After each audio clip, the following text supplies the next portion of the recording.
The New York Times' Thomas Friedman, in a commonplace formulation, sniffs that racial profiling isn't civilized, and he blames 20 years of attacks on American interests by Muslim extremists on, I quote, religious fundamentalists of any stripe.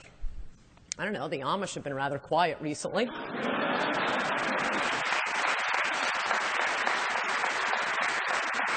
My logic is this. In 20 years of relentless attacks on American airlines by Muslim extremists, in every one of the attacks, one or more Muslim extremists was involved. This ought to help airlines and law enforcement engage in more accurate risk assessment. On September 11th, 2001, 3,000 Americans were slaughtered in a terrorist attack on our own soil. In October 2000, our warship, the USS Coulter, was attacked by Muslim extremists. In 1998, our embassies in Kenya and Tanzania were attacked by Muslim extremists. In 1996, a U.S. Force housing complex in Saudi Arabia was attacked by Muslim extremists. In 1995, 5 Americans were killed in a car bomb set by Muslim extremists. In 1993, of course, the World Trade Center was bombed by Muslim extremists. In 1988, a passenger jet, Pan Am Flight 103, was bombed by Muslim extremists. In 1986, a West Berlin discotheque frequented by U.S. servicemen was bombed by Muslim extremists. In 1985, an Italian cruise ship, the Achille Lauro, was seized. An 69-year-old American shot and thrown overboard by Muslim extremists. In 1983, the U.S. Marine barracks in Beirut was blown up by Muslim extremists. In 1982, the U.S. Embassy in Beirut was blown up by Muslim extremists. And starting it all in 1979, the U.S. Embassy in Tehran was seized and Americans held hostage for 444 days by Muslim extremists. Meanwhile, 100% of the terrorist attacks on U.S. airlines for 20 years have been committed by Muslims. When there is a 100% chance, it ceases to be a profile. It's called a description of the suspect.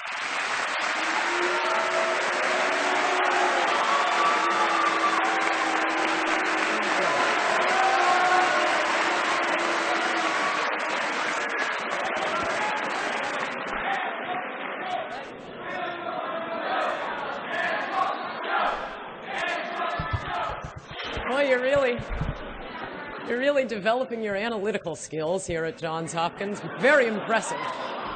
Wow. At Harvard, they had questions. On September 14, 2001, you said that the Americans should invade Muslim countries and convert them to Christianity. You also said that they should get all the Muslims to boycott all airlines. When asked what the alternative modes of transportation were, you suggested flying carpet.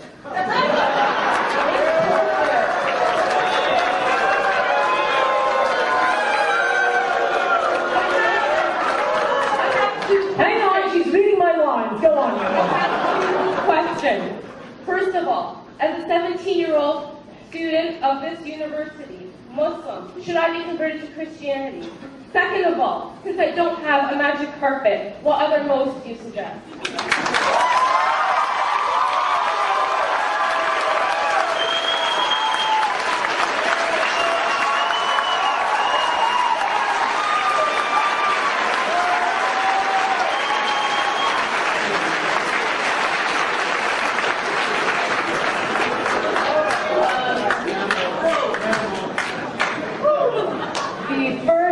You dropped a line from the first quote. It was invade their countries, kill their leaders, and convert them to Christianity.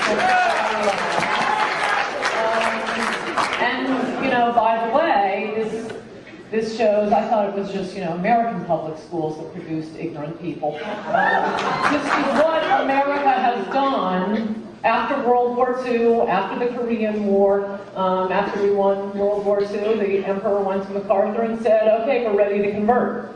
And MacArthur said, well, actually, we don't convert people forcibly. Also, as he's described, he said he didn't know whether to convert them to Protestantism or Catholicism. But he put out the call for Christian missionaries to come to Japan, and they poured in. And you don't convert people forcibly, but Christian missionaries have been operating throughout Japan for years, and they certainly have religious freedom in Japan. And I would add, we haven't heard a peep out of it.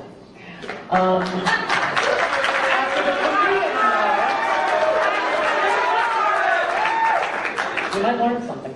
After the Korean War, this exact same thing happened. A call was put out for Christian missionaries to go into South Korea. The Christian missionaries poured in, and it is one of the greatest success stories of Christianity. You'll see, at least on American college campuses, what mode of transportation? Take a camel.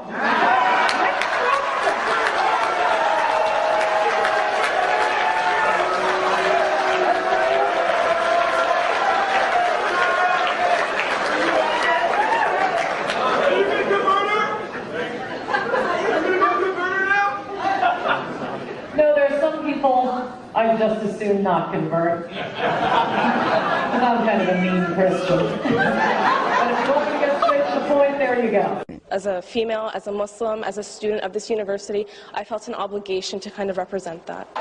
I got up and left because it was absolutely ridiculous. She's talking about political correctness, and right there she blatantly she stabbed me in the heart. That was rude. Use your camel? I mean, come on. Outlandish remarks, but tonight, American right-wing pundit Ann Coulter left a sour taste in some people's mouths. She spoke tonight at the University of Western Ontario, where one student stormed out. Anna Vlachos joins us live to explain why. Anna. Tara, during a question and answer period, Fatima Al-Dahar says Coulter's response to her was extremely offensive. Should I be converted to Christianity? Second of all, since I don't have a magic carpet, what other modes do you suggest? This University of Western student read aloud some of Ann Coulter's quotes. The first, that Americans should invade Muslim countries, kill their leaders, and convert them to Christians. Fatima Al-Dahar also referred to another quote where Coulter said Muslims should use magic carpets as an alternate mode of transportation. As a female, as a Muslim, as a student of this university, I felt an obligation to kind of represent that. Coulter didn't deny she made the statements. She began to reply to Al-Dahar's questions. American college campuses. What mode of transportation? Take a camel. I got up and left because it was absolutely ridiculous. She's talking about political correctness, and right there she blatantly she stabbed me in the heart. That was rude. Use your camel? I mean, come on. A few audience members left soon after. Still, it was a packed room at the North Campus building. Many had lined up to get in to hear Coulter's speech. As a U.S. conservative critic, Coulter is known to make outrageous remarks and to push buttons. And just a quick correction, earlier tonight on A News at 6, we mistakenly reported that Megan Walker was organizing a protest against Coulter. Walker says she does disapprove of Coulter's appearance, but that no protest was ever planned. Tara? All right, thanks a lot, Anna. There have been 35 separate school shootings in America since Newtown. Not a single change to any federal gun law in that time.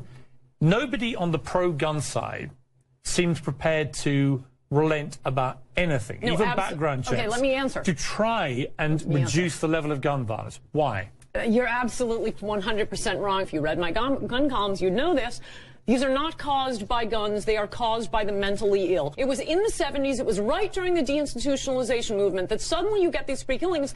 And by the way, look at them. James Holmes in Aurora, Colorado, Jared Loughner in Arizona, Adam Lanza, the nut at Virginia Tech. They are all obviously paranoid schizophrenics, but we can't lock them up because of the ACLU. Should the culture try and be changed away from a reliance and dependence on guns, and indeed a glorifying of guns?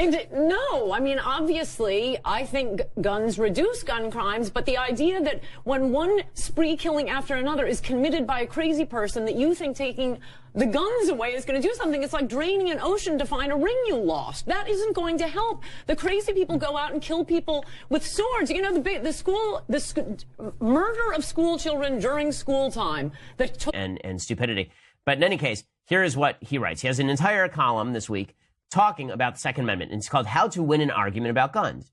So I thought to myself, well, if Nicholas Kristof knows how to win an argument about guns, maybe we'd better read those arguments, because maybe he's finally given a guide to the left on how they can defeat the Second Amendment agenda. Wow, I mean, maybe he's finally broken the code. It turns out not so much. So here's what he writes. Tragically, predictably, infuriatingly, we're again mourning a shooting, this time at YouTube's headquarters, even as the drive for gun safety legislation has stalled in Washington. Polls show that 9 out of 10 Americans favor basic steps like universal background checks before gun purchases, but the exceptions are the president and a majority in Congress. Now, this alone should make you stop and think. Well, why is it that if 9 out of 10 people think one thing, but a majority of people in Congress who are elected by those same people think another thing? Why that disparity? Well, the answer is, of course, that 9 out of 10 people do not support universal background checks. 9 out of 10 people are told a slogan called universal background checks. And then when they are told that this means that you will not be able to give your gun to your kid, right? When this means that you will not be able to buy a gun for your brother, when this means that you won't be able to lend a gun to your friend to go hunting, they go, well, that seems weird. Like I'm not up for that. So all these polls mean nothing. In any case, Nicholas Kristof continues. Usually pundits toss out their own best arguments while ignoring the other side's. But today I'm going to try something new and to engage directly with the arguments made by gun advocates. Quote, you liberals are in a panic over guns, but look at the numbers. Any one gun is less likely to kill a person than any one vehicle. But we're not traumatized by cars and we don't try to ban them. So here's how Nicholas Kristof responds to this claim. It is true that any particular car is more likely to be involved in a fatality than any particular gun. But cars are actually a perfect example of the public health approach we should apply to guns. We don't ban cars, but we do work hard to take a dangerous product and regulate it to limit the damage. There are already federal background checks on guns. You cannot own a machine gun. States across the country have gun legislation